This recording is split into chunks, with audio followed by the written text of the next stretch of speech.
Welcome to our first lecture of Software Requirement Engineering. इस lecture में हम सबसे पहले देखेंगे इस सब्जेक्ट का इंट्रोडक्शन। रिक्वायरमेंट्स क्या होती हैं? रिक्वायरमेंट्स वो होती हैं जिनको हम एज अ बेसिस कंसीडर करते हैं किसी भी सॉफ्टवेयर प्रोडक्ट को बनाने से पहले। अब रिक्वायरमेंट को इंजीनियर करना क्या है? इंजीनियर से हमें पता चल रहा है कि ये लाजमी एक प्रोसेस है। ये एक ऐसा प्रोसेस है जिससे हम किसी भी सॉफ्टवेयर प्रोडक्ट की रिक्वायरमेंट्स को डिटरमिन कर सकते हैं। Now what is requirement? Requirement क्या होती है? रिक्वायरमेंट एक ऐसी चीज़ होती है जो कि रिक्वायर्ड होती है या वांटेड होती है या नीडेड होती है। अब हमें पता होना चाहिए कि वांट और नीड में क्या फ़र्क है। नीड वो है जो सिस्टम को मस्ट अपने अंदर रखनी है, और वांट वो है जो सॉफ्टवेयर प्रोडक्ट में हो या ना हो कोई मसला नहीं। मतलब कैसे? एक कस्टमर ने एक रिक्वायरमेंट को डिमांड किया है कि ये लाजमी होनी चाहिए इस सॉफ्टवेयर प्रोडक्ट में, यानी कि ये सॉफ्टवेयर प्रोडक्ट की नीड है। और वांटेड क्या है? वांट्स क्या हैं जिनके बगैर उनका गुजारा हो सकता है, यानी कि वो सॉफ्टवेयर प्रोडक्ट एक्सेप्टेबल होगा। अब हम देखेंगे एक टर्म जिसको कहते हैं रिपल इफेक्ट। रिपल इफेक्ट ये होता है कि अगर किसी स्टेज पे या किसी स्टेप पे आपसे एक गलती हुई, आपसे एक रिक्वायरमेंट सही से गैदर नहीं हो पाई या कोई भी मिस्टेक हो गई, उसका इफेक्ट जो है वो बाकी आने वाले तमाम स्टेप्स के ऊपर आप देखेंगे कि आपके सॉफ्टवेयर प्रोडक्ट के बनने तक जितने भी स्टेप्स हैं उन सब पर उसके असरात होंगे उस एक गलती के। इस चीज़ को कहते हैं रिपल इफेक्ट। अब हम देखेंगे एक छोटे से एग्जाम्पल जो बहुत इंटरेस्टिंग है। वो क्या है कि वो बता रहे हैं कि कस्टमर है, how the customer explain it, यानी जो कस्टमर को चाहिए था उसने ये बताया कि मुझे इस तरह की एक चीज़, इस तरह का एक प्रोडक्ट चाहिए। How the project leader understood it, project leader क्या है जिसने मैनेज करना है एक पूरे प्रोजेक्ट को, उसने किस तरह से अंडरस्टैंड किया, यानी कि अपनी सेंस के मुताबिक उसने किस तरह अंडरस्टैंड किया। How the analyst designed it, यानी कि उसने इसको डिज़ाइन किस तरह से किया एनालिस्ट ने, यानी कि आप डिफरेंस देखते जाएं जो आ रहा है बार बार। ये डिफरेंस क्यों आ रहा है ये हम बाद में देखेंगे। How the programmer wrote it, programmer ने उसकी जब कोड किया उस सॉफ्टवेयर प्रोडक्ट का तो उसने इसको कोडिंग में किस तरह से बताया। How the business consultant describe it, जो बिजनेस कंसल्टेंट होता है उसका काम होता है कि लोगों को अट्रैक्ट करना अपने सॉफ्टवेयर प्रोडक्ट की तरफ, तो उसने इन्हेंस करके मोर इन्हेंस्ड वे में उसको बताया। How the project was documented, उसका डॉक्यूमेंट किस तरह से रेडी हुआ जिसमें देखें आप कुछ भी नहीं है, बहुत सिंपल सा डॉक्यूमेंट है। व्हाट ऑपरेशंस इंस्टॉल्ड, किन ऑपरेशंस को इंस्टॉल किया उसने इस सॉफ्टवेयर प्रोडक्ट को बनाने से पहले, देखें आप किस तरह से उसने किया। How the customer was build, customer ने उसको पे कैसे करना पड़ा इस प्रोडक्ट के लिए।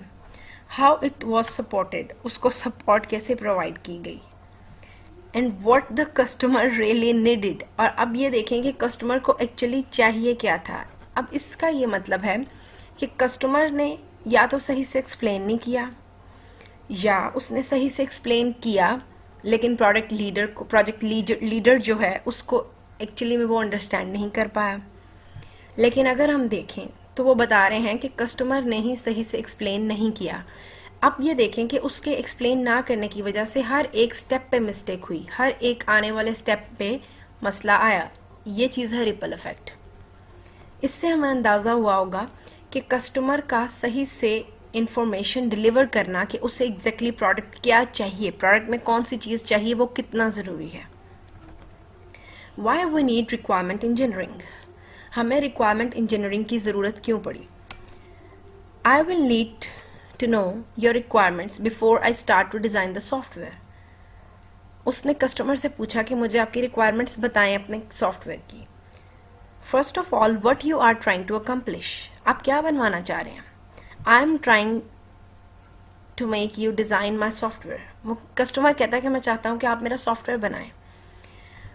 फिर से वो पूछेगी कि आप बनवाना क्या चाह रहे हैं, आपके सॉफ्टवेयर में क्या होना चाहिए।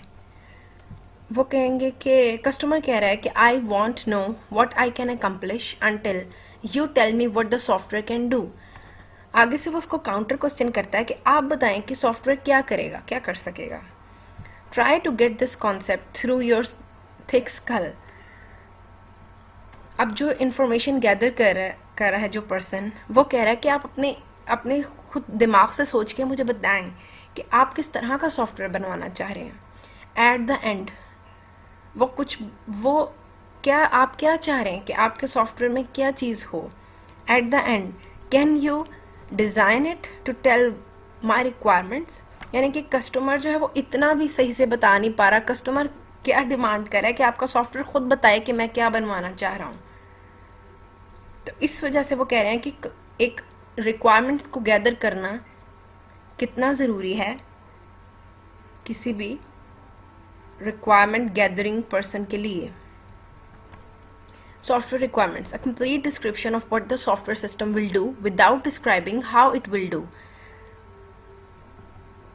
Software requirements are complete specification of the desired external behavior of the software system to be built. What is external behavior? External behavior क्या है? External behavior ये है कि जब आपका सॉफ्टवेयर प्रोडक्ट बन गया तो वो किस तरह से बिहेव करेगा. क्या वो सारी रिक्वायरमेंट्स को पूरा कर पा रहा है जो कि कस्टमर की नीड में थी.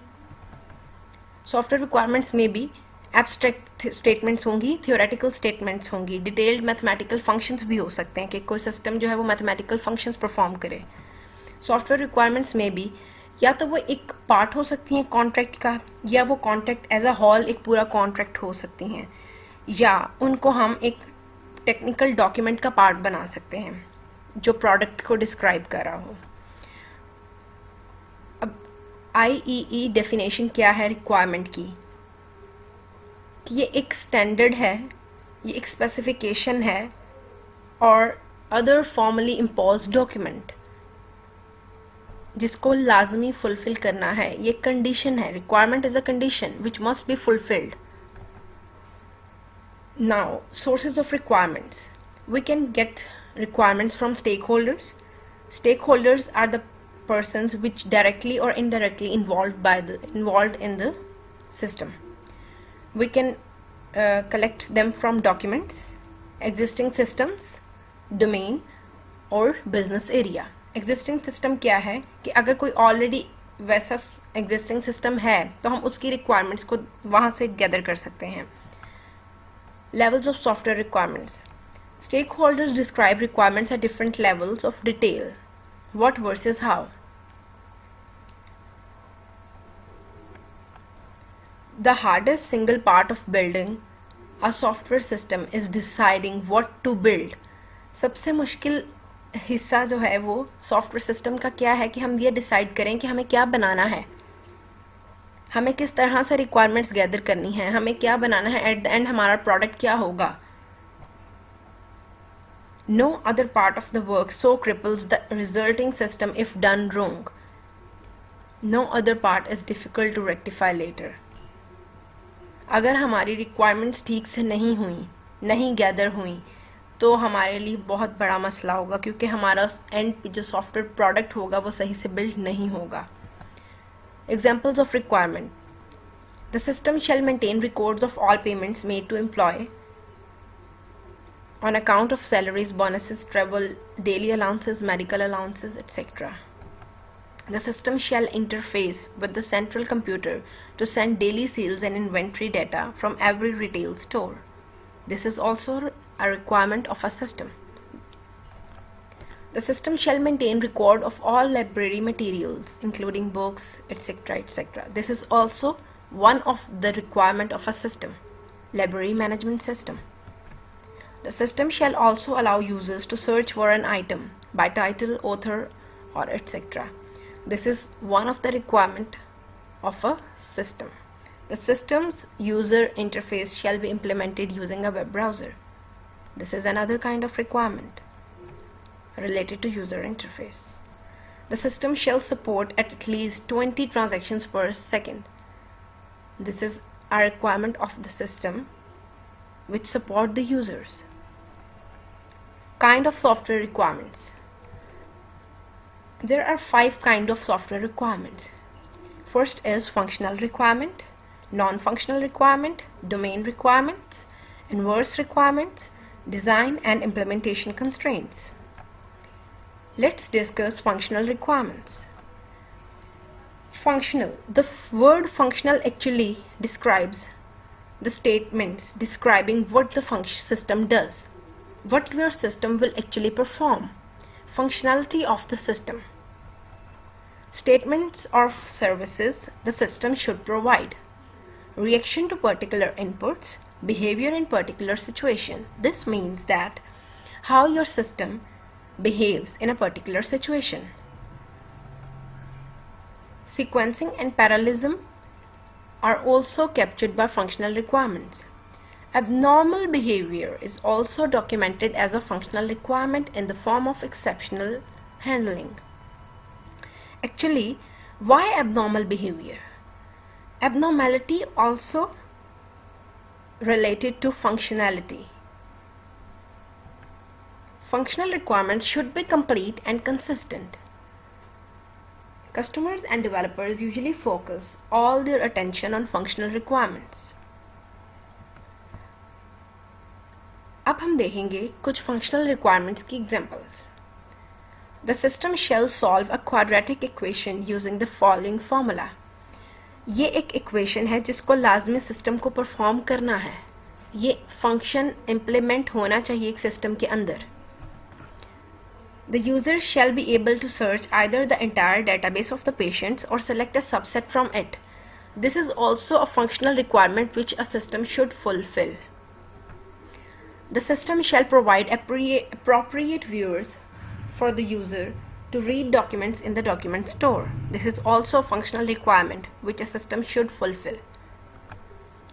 Every order shall be allocated a unique identifier which the user shall use to access that order.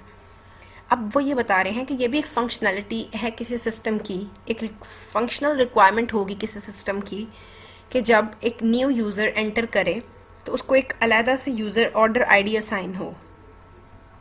The system shall allow customers to return non-perishable items within 15 days of the purchase. A customer must present the original sale receipt to return an item. Comments on examples.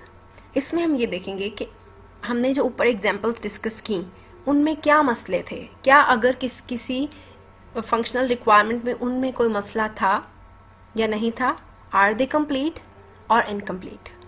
Notice the level of detail in different requirements described above.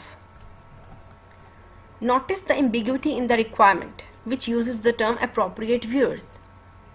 We don't really know who are appropriate viewers.